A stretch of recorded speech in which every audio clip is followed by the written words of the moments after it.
Building a new capital city seems to be pretty fashionable at the moment. Among the countries relocating or considering relocating their capitals in some form are Egypt, Indonesia, Mongolia, Zimbabwe, and Iran.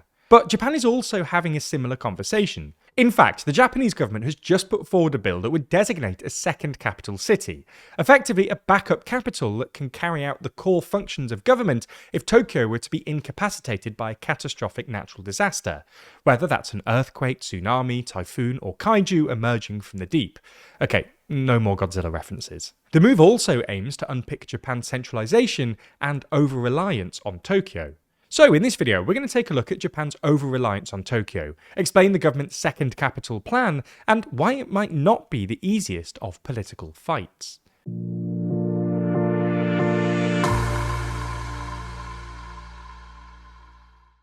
What comes next after overthrowing your government?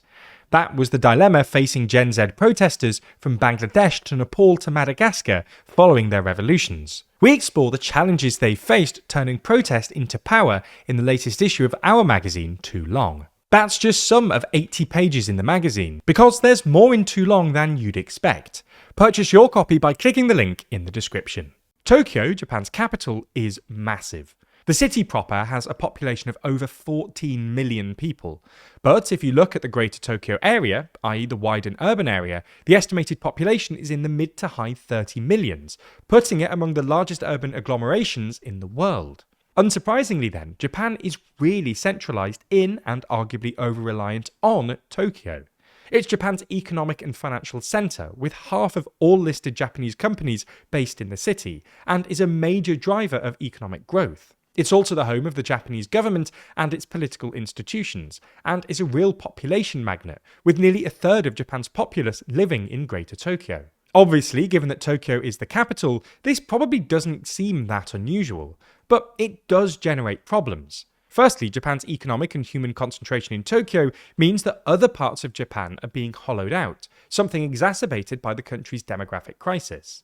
Due to low birth rates, Japan's population has been aging and declining. At the same time, the Greater Tokyo area is pulling in young, working-age Japanese from around the country, contributing to the depopulation of smaller towns, villages, and rural areas, which then face problems like labour shortages, economic stagnation, and more.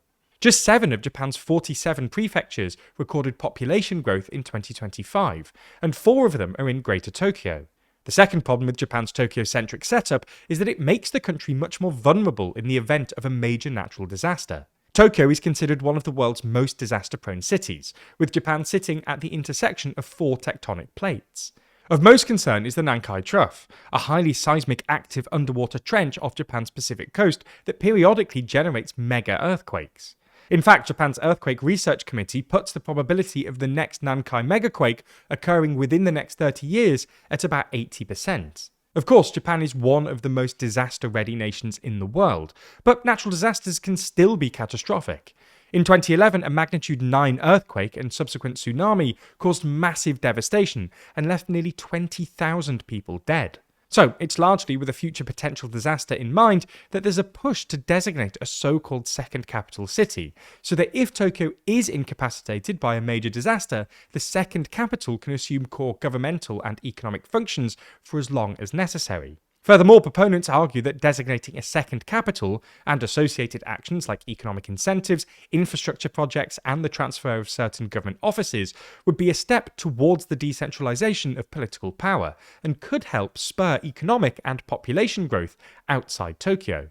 The second capital proposal is part of the coalition agreement struck between the ruling Liberal Democratic Party, or LDP, and their junior partner, the Japan Innovation Party, or Ishin, in October 2025.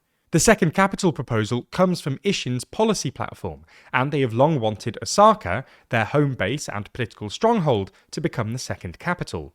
The Japanese government has now submitted a bill to Parliament to establish the principle of a second capital, without designating one, hoping that it can be enacted before the end of the parliamentary session on July the 17th. The bill itself was the subject of a lot of back and forth between the two ruling parties.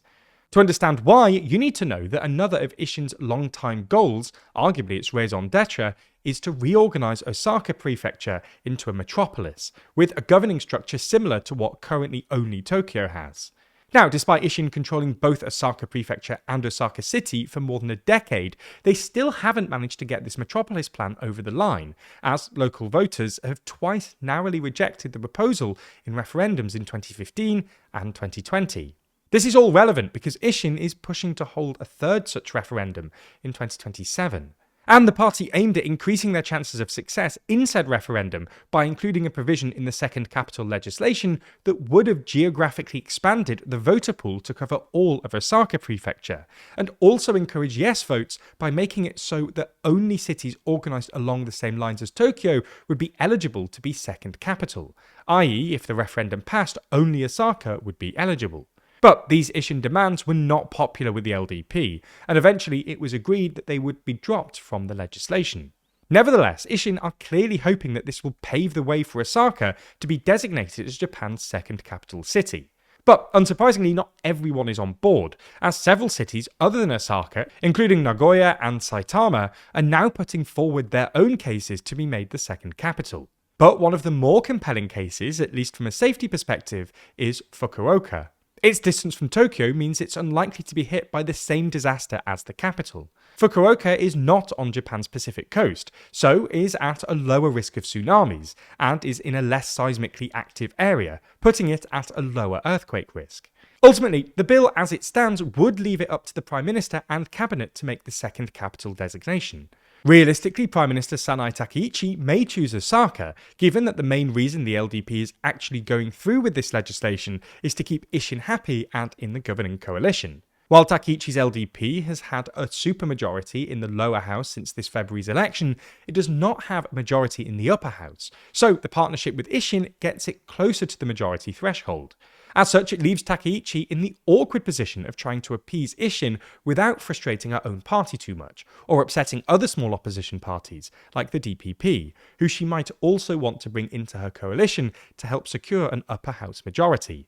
This balancing act is proving difficult, as opposition parties are holding up legislative progress in the upper house, in protest against various things including Takaichi's parliamentary management, a defamatory campaign video scandal, and contentious proposed electoral reform. With the end of the parliamentary session less than 2 weeks away, the timeline for the second capital bill looks pretty tricky. And if you're thinking that that was a lot to take in, on top of the thousands of other stories happening around the globe right now, you're not wrong. You might even feel powerless in today's climate, and we promise you, you're not alone. If, like us, you're looking for evidence that people can still make a difference, we know exactly the place to go, and that place is Planet Wild. Planet Wild is a community-based nature protection organisation that's passionate about helping our planet, one step at a time. The power we have as a collective really shines bright through Planet Wild, as your membership directly funds a mission every month to give our planet a helping hand. These missions spanned from ensuring the ongoing survival of endangered animals like the grizzly bear to cleaning up rivers before plastic reaches the ocean, and even rewilding Europe's last ancient forest. And with Planet Wild, you know exactly what you are funding. They don't leave you wondering where your money is going, because they document all these missions in video reports here on YouTube, so we can see exactly what we've helped to achieve. The impact we've made will be right before our eyes. Planet Wild is for those who are tired of words and want to see action. So if you want to join the growing community of people committed to actually making a difference, you can for as little as $6 a month. Every contribution matters, big or small. And if that hasn't convinced you, the first 100 people to sign up and use the code NEWSGLOBAL6 will get their first month membership paid for entirely by us. That's how passionate we are about Planet Wild. So by joining today, you'll immediately make a difference and even be able to see your impact in less than 30 days on YouTube right here. You can cancel your membership at any time, so there's absolutely no catch, just an easy and remarkable way to create real and lasting change. If you want to see them in action, check out their mission protecting grizzly bears and other wild species by building the biggest wildlife corridor in America.